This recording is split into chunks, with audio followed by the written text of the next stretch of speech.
오늘 밖에 나가보니 어느샌가 양지 바른 곳에는 이미 개나리가 활짝 펴 있더군요. 언제 이렇게 시간이 빨리 지나갔는지 생각해보니까 이미 3월 말이고 얼마 뒤면 4월이라 그러겠어요. 매년 비슷한 시기에 피는 꽃이 기특하기도 하고 한편으로는 속절없이 피는 탓에 야속하기도 하고 그런 봄입니다. 여러분은 지난 한 주간 어떻게 보내셨나요? 저는 이번 주에 어떤 영상을 봤는데 이제 엔비디아의 젠슨 황 깐부 치킨 아저씨가 나오더라고요. 그 아저씨가 영상에서 어떤 인터뷰어한테 질문을 받았는데 만약에 다시 시간을 돌려서 이제 사업을 구상하는 단계에 있다고 한다면 그럼 어떻게 할래? 라는 질문을 받으니까 이 젠슨화 아저씨가 뭐 그때 했던 실수를 이렇게 한번 개선해 보고 안 했을 만한 시행착오를 좀 안 겪는 방안이라든지 이런 걸 얘기하는 게 아니라 그러면 안 할 거라고 이런 얘기를 하는 거예요. 그래서 이 인터뷰어가 웃으면서 왜 그러느냐 물으니까 이 사업을 한다는 게 자기 생각보다 몇 천 배는 힘들었다는 거죠. 그래서 만약에 이거를 알았다면 안 했을 거라고 사업을 이런 얘기를 하는 겁니다. 그래서 음, 젠슨 황도 저런 얘기를 하는구나 싶어서 괜시리 위로를 받기도 했습니다. 물론 뭐 젠슨 황하고 저를 같은 위치에 놓을 건 아니지만 저도 돌아간다면 이 공부를 계속 한다고 하고 싶다고 했을까 하는 생각을 하면 고개가 좀 갸웃거려지는 순간이 왕왕 오기 때문입니다. 그 위로를 주거나 받는 방식은 두 가지가 있는 것 같은데 하나는 긍정적인 얘기를 해주면서 뭐 다 잘 될 거야 뭐 너 여전히 잘하고 있어 이런 게 하나 있고 다른 하나는 사랑의 리퀘스트 같은 걸 앞에 틀어주면서 저렇게 불행한 사람들이 있고 저렇게 안타까운 처지에 있는 사람들이 있고 나도 힘들고 뭐 이런 타인들의 불행을 보면서 나름의 위안을 얻는 경우가 있는 것 같습니다. 그리고 가장 효과적인 건 아마 후자이지 않을까. 이게 좀 심성의 다크한 사이드일 수는 있는데 누구나 다 이렇게 남의 바짓가랑이를 붙잡으면서 너도 빨리 불행하다고 얘기를 해. 그래야 내 불행이 그렇게 처절하지만은 않지. 뭐 이런 식으로 얘기하는 경향이 있는 것 같습니다. 근데 어디서 보니까 제가 최근에 봤던 것 중에 하나가 이게 그 비밀이었구나 싶었던 게 하나 있었는데 지금 이게 무슨 그 인터넷에 올라온 글들은 모두 사실이야 뭐 이런 수준의 낭설일 수는 있겠지만 미국의 어느 연구소에서 고등학생 수백 명을 대상으로 조사를 해봤다는 거예요. 누가 제일 인기가 많은지 학교에서. 그리고 그 애를 보니까 어마무지하게 잘생긴 애도 아니고 어마무지하게 예쁜 애도 아니고 어마무지하게 돈이 많은 애도 아니고 뭐 어쨌든 뭐 흔히 보는 하이틴 뮤비에서 나오는 그런 어떤 치어리딩 단장이라든지 뭐 미식축구 클럽 회장이라든지 뭐 이런 애들이 아니고 그냥 평범하게 성격 좋은 애라는 거예요. 인기 많은 애가. 근데 어떤 면에서 성격이 좋은지를 따져보니까 이게 그 연구의 키였던 것 같은데 그냥 배실배실 웃는 애가 아니라 모든 사람을 좋아하는 성격이었던 거예요. 그러니까 A는 쟤도 좋아요. B는 B도 좋아요. C는 C도 좋아요. 뭐 이러면서. 그게 어떤 특이한 취향이 없다고 볼 수도 있지만 웬만하면은 다른 사람을 좋아하는 성향을 가진 애가 반대로 타인에게 제일 많은 인기를 얻었다. 뭐 이게 그 연구의 요지였습니다. 저는 그 옛날에 학교를 다니면서 뭐 인기가 많고 싶다 이런 생각을 한 적은 없지만 그렇지만 쟤네들은 그러니까 인기 많은 애들은 언제나 주변에 친구가 있는 애들은 옆에서 보면 딱히 뭐 유별날 게 없어 보이는데 왜 저렇게 항상 주변에 친구들한테 둘러싸여 있지? 이런 생각을 한 적이 있었는데 그게 뭐 언변이 뛰어나다거나 물론 이제 그런 애들은 대부분 웬만큼 재미도 보장되고 그 다음에 큰 외모의 결격 사유도 없고 한 게 당연하지만 그때 제가 생각했을 때는 딱히 뭐 대단한 건 없어 보이는데 왜 저렇게 주변에 사람이 끊이지 않지라고 생각했는데 지금 와서 그 연구에 비추어서 생각을 해보니 걔가 아마 외적으로든 내적으로든 그렇게 싫어하는 애가 없었나 보다. 난 쟤 싫어. 뭐 이런 호오 중에서 오가 없었나 보다. 이런 생각을 했었습니다. 그러니까 웬만하면 위안을 받는 방식도 물론 이제 그 사랑의 리퀘스트가 이제 남을 혐오하면서 위안을 얻는 건 아니지만 바짓가랑이 붙잡으면서 너도 빨리 불행한 거 하나 얘기해 뭐 이런 식으로 얘기하는 것보다 서로 긍정적인 얘기를 하면서 사는 게 좋지 않을까라는 생각도 한 주였네요. 여러분들은 어떤 생각을 하고 사셨는지 지금으로 두 개의 레터가 왔습니다. 이번 주에. 한번 읽어볼까요? 둘 다 짧아요. 하나는 이겁니다. 지난주 선곡 좋았어요. 이번 주 선곡은 뭔가요? 일렉트릭? 이렇게 왔어요. 지난주 선곡 좋았어요에서 지난주가 지지난주 선곡을 얘기하는 거겠죠? 지지난주, 그러니까 2회차 선곡은 다니엘 시저의 Who Knows였습니다. 다니엘 시저 저 앨범 진짜 좋더라고요. 웬만해서는 어느 정도 나이를 먹고는 앨범을 통째로 듣는 일이 거의 없는데 저 앨범이 유독 좋아서 오늘도 산책하면서 한 바퀴 돌려 들었습니다. 그리고 저번 주 바로 이전 방송의 그 선곡은 Cher, C-H-E-R, Cher라는 가수의 Believe라는 노래였습니다. 이 선곡들은 그 더보기란에 보시면은 제가 밑에 항상 써놓습니다. 그거 보시면 되는데 이 저번 주의 주제가 믿음에 대한 거였죠. 그래서 그것과 관련된 Believe라는 노래를 선곡을 했는데 근데 제가 나중에 편집된 걸 들어보니까 약간 소리가 크게 들어갔더라고요. 그래서 음량 조절을 좀 잘해야겠다 이런 생각을 했습니다. 그런데 여러분 이 쉐어라는 가수 아시나요? 저도 뭐 언젠가 어디선가 몇 번 들어보고 말았던 것 같은데 이번에 선곡을 하면서 다시 찾아보니까 정말 어마무시한 분이더군요. 이분이 연세가 지금 1946년생이시니까 만으로 하면 79살이신데 이분이 연예계에서 꽤 많은 기록을 가지고 있습니다. 일단은 1960년대부터 2020년대까지 7번의 데케이드에 거쳐서 70년에 걸쳐서 1위 한 곡을 낸 기록이 있습니다. 첫 1위 곡은 I Got You Babe라고 하는 1965년도에 발표된 곡인데요. 이 노래로 빌보드 핫 101위를 한 이후에 매 10년, 매 데케이드마다 빌보드 1위 한 곡들을 냈고 최근에는 2023년 말에 DJ 플레이어 크리스마스 송이라고 하는 빌보드 댄스 일렉트릭 디지털 송 세일즈 1위를 차지한 곡을 냈습니다. 뭐 어마무지하죠. 70년 동안 1위 한 곡을 꾸준히 발표하다니요. 제가 저번 주에 선곡한 이 Believe라는 곡도 이 1위 데케이드의 목록에 포함된 곡이었습니다. 1998년에 발표된 곡이었는데요. 이 곡으로 쉐어가 1990년대 1위 한 곡을 기록하게 됐던 거죠. 이 Believe라는 곡이 또 특이할 만한 이유는 여기에서 2000년대 이후에 모든 곡에 쓰이는 오토튠이 본격적으로 적용이 됐다는 것입니다. 물론 음정 보정을 위해서 쓰는 경우도 있었겠지만 이를테면 G드래곤의 핫브레이커처럼 아예 오토튠 자체가 일종의 장르가 돼서 나온 곡이 1998년에 발표된 이 쉐어의 Believe 이 곡이었던 거죠. 이외에도 쉐어는 수많은 기록들을 가지고 있는데요. 이를테면은 연기로 아카데미상을 받고 그 다음에 칸 영화제 여우주연상을 받고 노래로 그래미를 받고 TV쇼로 에미상을 받은 어마무지한 가수라는 겁니다. 그래서 이제 토니상만 받으면 전설의 이곳 클럽에 가입을 하게 된다는데요. 이곳 클럽이 무엇이냐?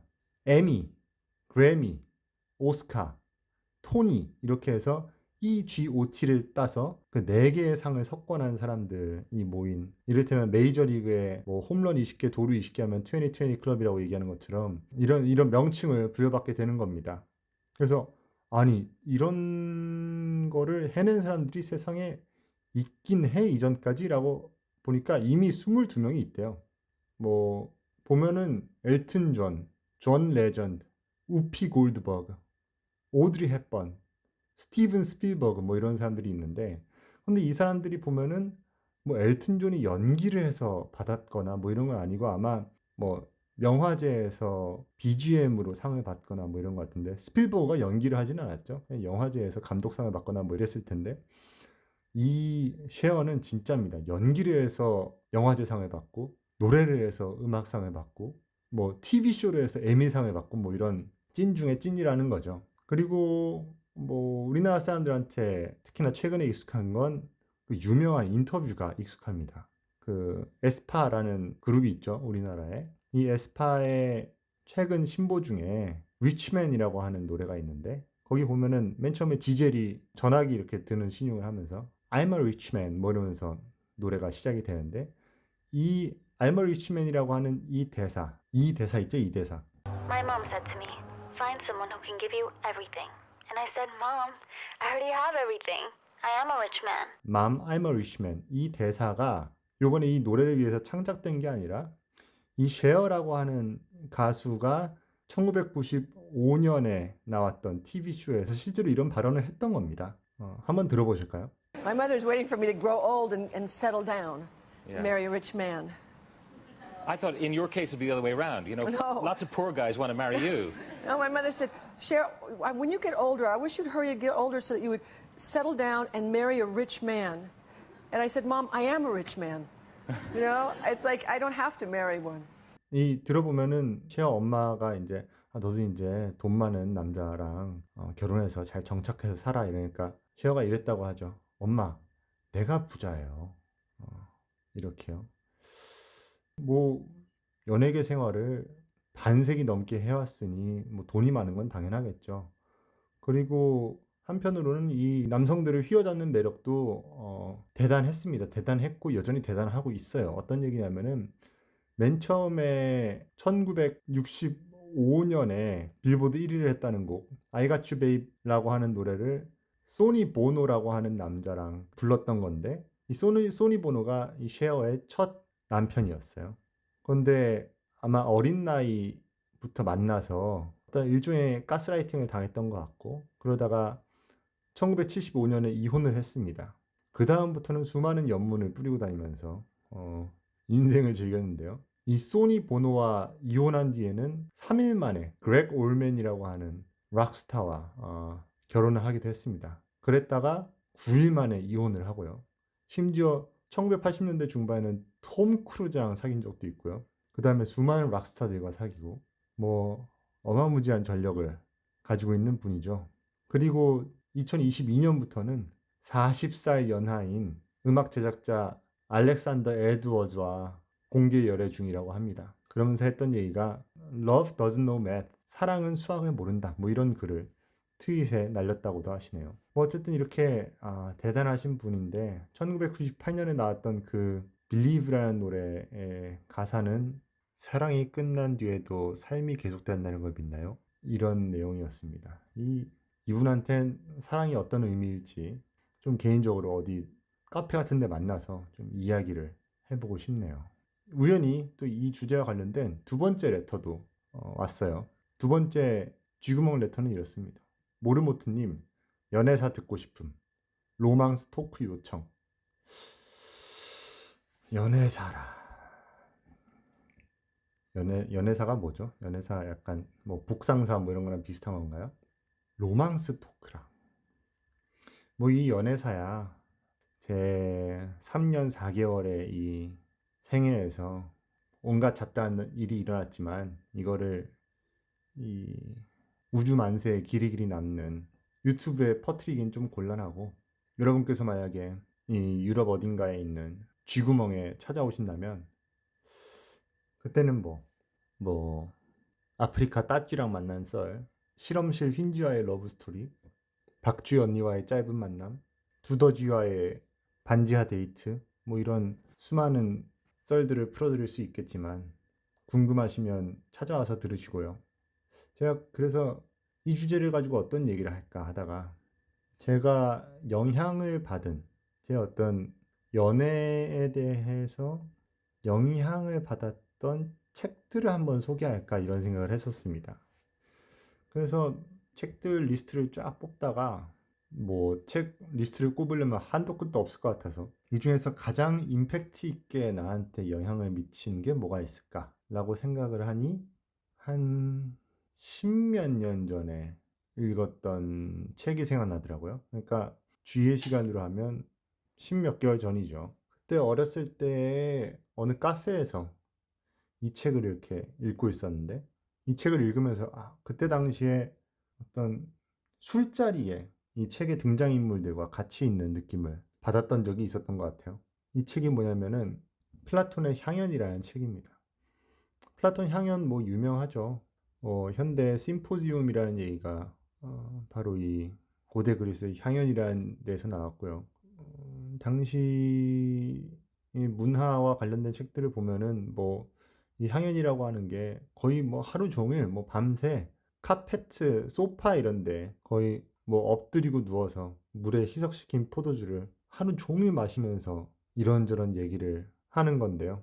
이 향연이라는 책의 주제 자체가 사랑입니다. 어렸을 때 뭐 남는 건 시간이고 해서 그 카페에서 이 책을 읽었던 게 기억이 나서 다른 이런저런 책들을 언급하는 것보다 그 모든 책들이 결국에 사랑에 관해서 얘기할 때 필연적으로 참고할 수밖에 없었던 이 책을 얘기하는 게 낫겠다. 뭐 이런 생각을 했습니다. 실제로 제가 이 책을 그 카페에서 읽을 때 그 카페의 사장님이 저를 꽤 좋게 보셔서 그 사장님의 조카 손녀를 저한테 소개시켜 준 적이 있었는데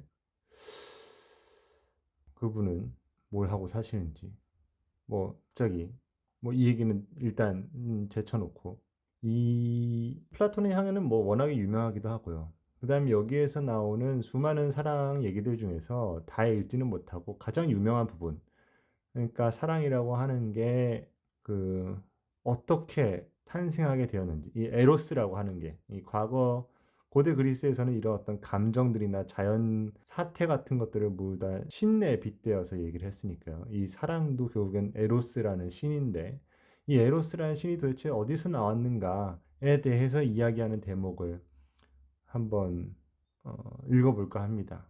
뭐 미리 그 주요 내용을 선취하자면은 이 에로스라고 하는 것이 포로스, 풍요 혹은 방책이라고 하는 뜻을 가진 신을 아버지로 두고 그 다음에 페니아, 빈곤 혹은 결핍이라는 의미를 가진 신을 어머니로 둬서 그 둘 사이에서 나왔다는 거예요. 그래서 사랑이라고 하는 것이 항상 그렇게 뭔가 방도가 있는 것처럼 여겨지다가도 어떨 때는 또 너무나도 궁핍해서 고통스러워하고 뭐 이런 양면을 가지고 있다. 뭐 이런 식의 사랑에 대한 해설을 하는 내용입니다. 이 얘기가 나오는 어떤 향연의 맥락을 좀 말씀드리자면 기원전 416년 아테네에서 비극 경연대회가 열렸는데 뭐 우리가 아는 뭐 소포클레스의 어떤 비극이라든지 이런 비극들을 막 읊는 그런 대회가 열린 거죠. 거기서 비극 작가 아가톤이 우승을 차지해서 그것을 축하하는 파티가 열린 거예요. 근데 거기서 여러 사람들이 모여서 술을 먹다가 오늘은 돌아가면서 에로스라는 신을 찬양하는 연설 배틀을 한번 해보자. 뭐 이런 식으로 얘기를 하는 겁니다. 그래서 이 사람도 저 사람도 막 얘기하다가 와, 뭐 이번에 우승자 아가톤이 한번 말해봐라. 우우 막 이러니까 아가톤이 나와서 막 얘기를 해요. 그래서 에로스는 신들 중에서 가장 젊고 가장 아름답고 가장 훌륭하고 가장 완벽합니다. 이러니까 다들 막 박수치면서 역시 아가톤이야 막 이렇게 치켜 세워주는 거죠. 그런데 여기서 이제 그 낄낄 빠빠 못하는 소크라테스 선생이 나와서 또 딴지를 걸기 시작합니다. 너 좀 아닌 것 같은데 이러면서 아가톤이 얘기한 에로스를 논파를 해요. 어떤 식이냐면 그리고 사랑은 아름다운 걸 바라는 것이 아니냐. 그런데 무언가를 바란다는 것은 자기한테 결핍된 것을 바라는 거 아니냐. 그런데 사랑이라고 하는 것이 어떤 아름다운 것을 바라는 성향이라면은 그러면 사랑 자체에는 아름다움이 없겠네? 그러면 네가 말한 것과 반대네? 그러니까 너는 에로스가 가장 젊고 가장 아름답고 가장 훌륭하고 완벽한 신이라고 얘기했는데 근데 에로스를 가진 사람이 혹은 에로스의 성향을 보이는 사람이 아름다움을 바란다면 그 에로스 자체에는 아름다움이 없는 거 아니냐 뭐 이런 식의 논변을 펼치는 거죠. 그러니까 기분 좋던 아가톤이 기분이 잡쳐요. 저도 제가 뭔 말을 했는지 모르겠어요 엉엉 이러면서 갑분싸가 돼버립니다. 그 다음에 소크라테스가 자기가 좀 너무했다고 생각이 드는지 근데 이 얘기는 다름 아니라 내가 이전에 다른 사람하고 얘기했다가 깨졌던 얘기야. 나도 논박을 당했던 얘기야. 이러면서 자기의 과거 대화 얘기를 술회합니다. 이 술회하는 과정에서 사랑이라는 게 어디서 나왔는지에 대해서 얘기를 하는데요. 그때 소크라테스에게 어떤 가르침을 줬던 사람은 디오티마라는 이름을 가진 여인입니다. 이 여성이 한 10년 전쯤에 자기한테 사랑이 무엇인지 가르침을 줬다고 얘기를 하면서 소크라테스가 과거 얘기를 수레하는데 이 부분은 제가 그리스어 원전을 그 인공지능한테 먹이고 그 다음에 그것들을 구어체로 수정한 내용입니다. 그 대목을 한번 읽어드리겠습니다. 소크라테스가 묻습니다.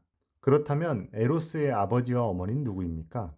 여기에 디오티만은 이렇게 대답을 하는데요. 이야기가 좀 길어지겠지만 설명해 드릴게요.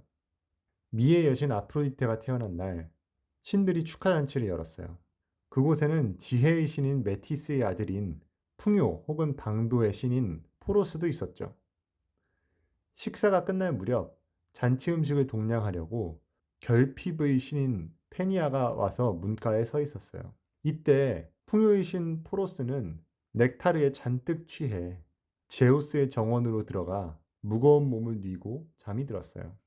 그러자 페니아는 자신의 궁핍한 처지를 면하고자 포로스의 아이를 갖기로 마음먹고 그의 곁에 누워 에로스를 잉태하게 됩니다. 그렇게 에로스는 아프로디테의 생일에 잉태되었기 때문에 그녀의 수행원이자 하인이 되었고 아프로디테가 아름다운 존재이기 때문에 본성적으로 아름다움을 사랑하는 자가 되었습니다. 포로스와 페니아의 아들이라는 태생적인 배경 덕분에 에로스는 다음과 같은 운명을 지니게 되었죠. 첫째, 어머니를 닮아 늘 가난합니다. 사람들의 환상처럼 부드럽고 아름다운 존재가 아니에요. 오히려 거칠고 남루하며 맨발에 집도 없이 늘 맨 땅에 아무것도 깔지 않은 채 문가나 길거리에서 노숙을 하죠. 어머니의 본성을 물려받아 언제나 결핍과 동거하기 때문입니다. 반면에 아버지를 닮아서는 아름답고 좋은 것들을 얻고자 계략을 꾸미고 용감하고 진취적이며 열정적입니다. 뛰어난 사냥꾼으로서 항상 음모를 꾸미고 지혜를 갈망하며 방도를 찾는 데 능통하여 평생을 철학하며 무서운 마법사이자 주술사 그리고 소피스트이기도 합니다. 게다가 그의 본성은 불사의 존재도 죽을 수밖에 없는 필멸자도 아닙니다. 같은 날 안에서도 방도를 찾을 때면 번성하고 날아다니다가 때로는 죽어가기도 합니다. 그러다 아버지의 본성 덕분에 방도를 찾으면 다시 살아나지만 그가 마련한 방도는 늘 손가락 사이로 빠져나가 버리죠. 이로 인해 에로스는 결코 완전히 궁핍하지도 그렇다고 부유하지도 않습니다. 또한 지혜와 무지 사이의 중간에 위치합니다. 사정은 이렇습니다.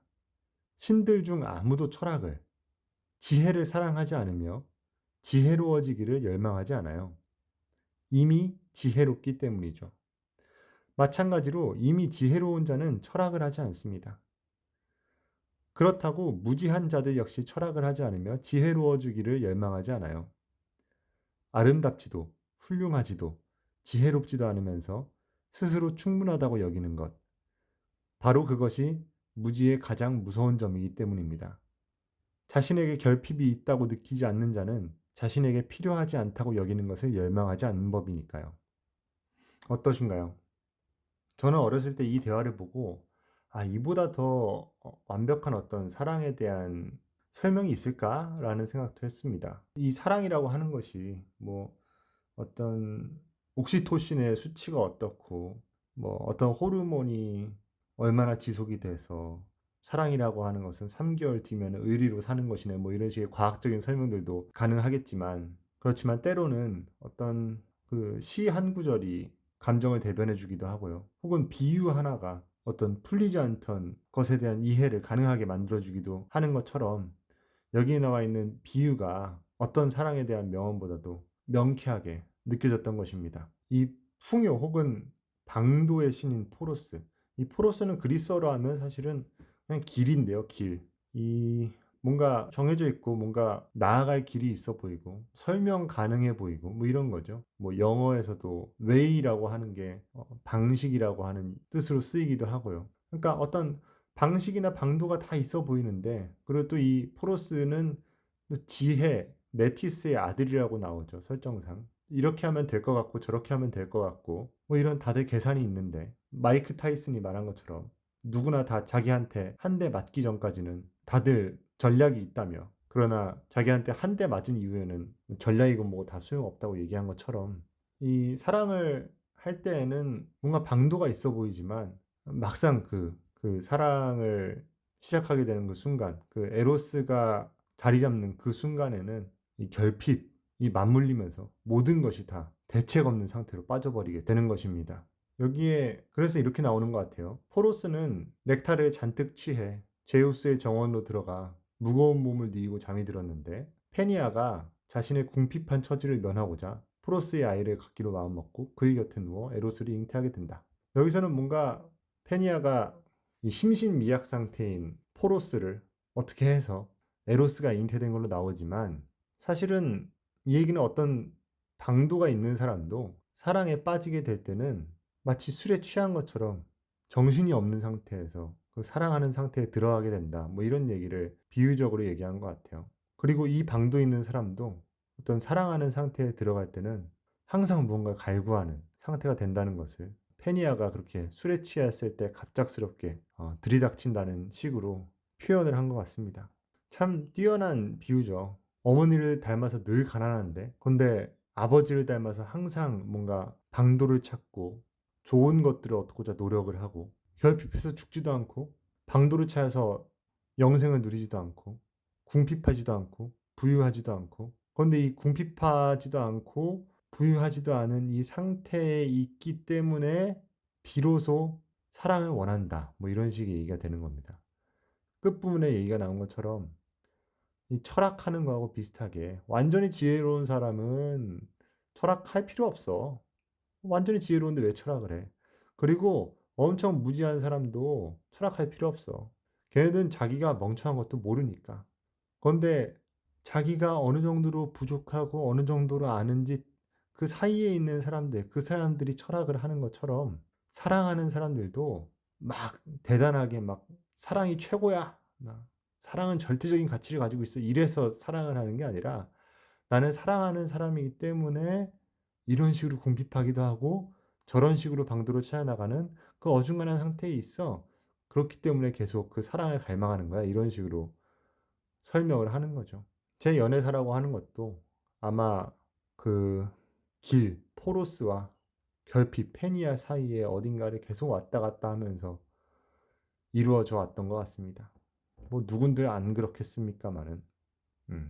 이것과 관련해서 뭐 그리스인 조르바라든지 카잔차키스의 뭐 스피노자의 에티카라든지 니체, 짜라투스트라라든지 뭐 사르트르의 존재와 무라든지 수많은 책들을 다 적어놓고 어떤 얘기를 쓸까 하다가 그러다가 이 텍스트를 골랐는데 결국 이 풍요와 빈곤 사이에 이 길과 결핍 사이에 다 포함되는 얘기 같아요. 그러니까 애초에 오늘 방송을 시작할 때 그 어떤 사람에게 위안을 주는 방식이 이렇게 긍정적인 부분을 얘기하는 그런 식으로 위안을 줄 수도 있고 남의 바짓가랑이를 같이 끌어당기면서 위안을 주거나 받을 수도 있다고 얘기를 했는데 사랑도 아마 그런 어떤 양극단을 오가면서 발현되는 걸지도 모르겠습니다. 한편으로는 자존심 상해가면서도 상대방한테 매달리기도 하고 다른 한편으로는 이렇게 하면 될 것 같아 라고 생각을 하기도 하면서요. 이 얘기가 위안을 주는 것은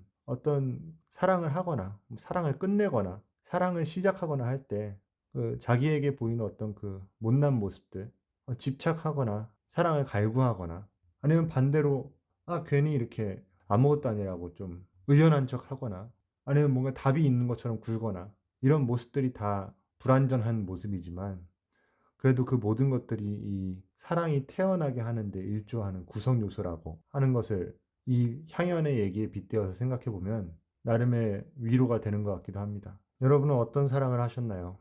어떤 사랑을 바라시나요? 혹은 이제 사랑 얘기는 별로 결혼을 하건 아니면 뭐 그냥 솔로로 사는데 익숙해져 있건 그런 것들이 별로 흥미가 없으신지 사랑하고 살아야죠. 이 사랑이라고 하는 게 꼭 이성에 대한 사랑뿐만 아니고 사실은 뭐 아까 반에서 인기 많은 학생 얘기를 했지만 그게 꼭 특정한 대상에게만 주어질 필요 없이 여러 곳에 뿌려도 고갈되지 않는 것도 사랑의 특성 중에 하나일지도 모르겠습니다. 사랑 아껴서 뭐 어디다 쓸 거예요. 사랑을 아낀다고 뭐 복리로 저축되는 것도 아니고 사랑 연금 같은 게 있어서 잘 모아두면 노후에 받는 것도 아니고 저도 이 방송 준비하면서 다시금 저 향연을 읽어보면서 그래, 사랑을 아끼지 말고 살아야겠다, 뭐 이렇게 생각을 하기도 했습니다. 이제 날도 따뜻해지고 아마 다음 주면 슬슬 벚꽃도 피기 시작할 텐데 여러분 사랑 아끼지 말고 여기저기 뿌리고 다니시면서 주변에서 제일 인기 많은 사람 되는 한 주 되시길 바라겠습니다. 오늘 방송과 관련해서 하고 싶으신 말이나 생각나시는 것이 있거든 아래 더보기란이나 게시판에 쥐구멍 레터 링크를 클릭해서 아무 얘기나 쥐구멍 레터에 써서 보내주시기 바랍니다. 지금까지 챗바퀴 라디오였고요. 저는 모르모트였습니다. 안녕히 계세요.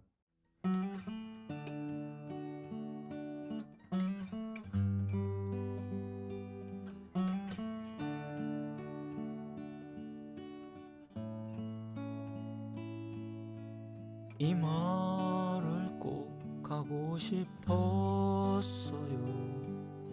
사랑한다고.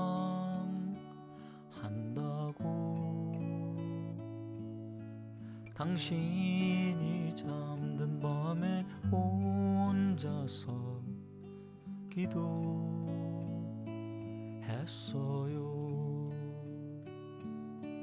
이 말을 꼭 하고 싶었어요.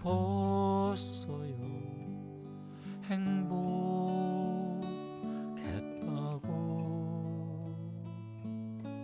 헤어지는 날까지 우리는 하나였다고.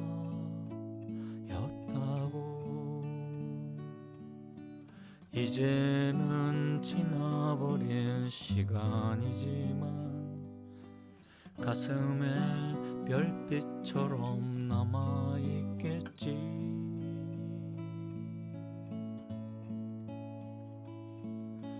이 말을 꼭 하고 싶었어요. 사랑한다고.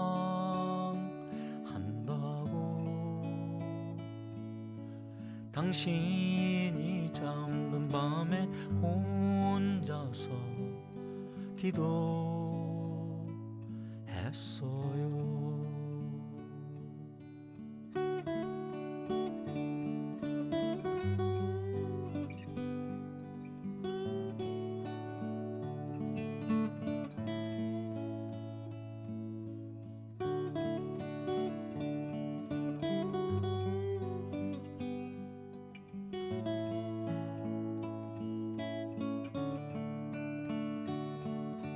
이제는 가고 없는 날들이지만 꿈처럼 추억으로 남아있겠지.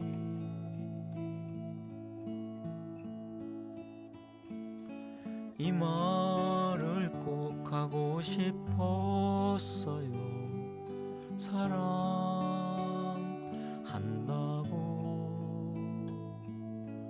당신이 잠든 밤에 혼자서 기도